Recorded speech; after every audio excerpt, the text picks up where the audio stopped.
Today in this class we will learn felting.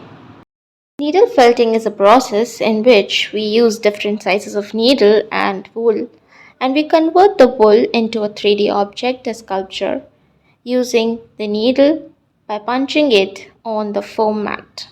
Make a cartoon character with needle felting.